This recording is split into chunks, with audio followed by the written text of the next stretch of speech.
In this video, we're going to look at an A-star level question on product moment correlation coefficient. So just breaking this down, I'm sure you're aware that it has a value between -1 and 0, that value of R, which represents product moment correlation coefficient. So what does it mean on either end? So when R is equal to 0, that means that two variables, they have completely no correlation. When it's closer to -1, that means that there's a negative correlation, whereas if it's between 0 and 1, that means that there's a positive correlation. The closer it is to 1, we call it a stronger positive correlation. And the closer it is to -1, so if it was something like -0.9, that would mean a stronger negative correlation. Okay, but what does it mean when R is equal to 1 itself? Well, what that means is that there's essentially perfect correlation. Essentially, all the points, they perfectly form a straight line. Sorry, that's a very bad line. But hopefully you get the idea. Now, why is that important to this question?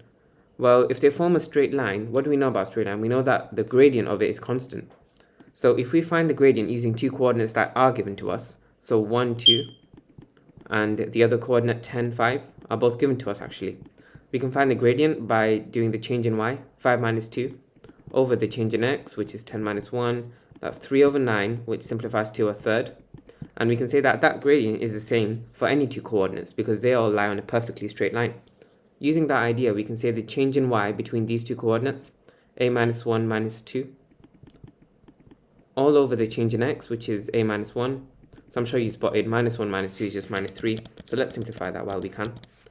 A minus 3 all over a minus 1 is also going to have that same gradient of a third. Cross multiplying that is, 3 to the top left and a minus 1 to the top right, we get 3 times a multiplied by 3 times minus 3. So 3 times a is 3a. 3 times minus 3 is minus 9, is equal to a minus 1 all multiplied by 1. We then take all the a terms to one side. So 2a minus 9 equals minus 1. And then add 9 to both sides. So we get 2a equals 8. Divide both sides by 2 and we get a equals 4. And that's your final answer to this question. So I'm just going to type this out just so, in case you're wondering. But we say that points, they lie on the same straight line if r equals 1. And the gradient of that line is constant. That's the sort of main idea that we use to do this question.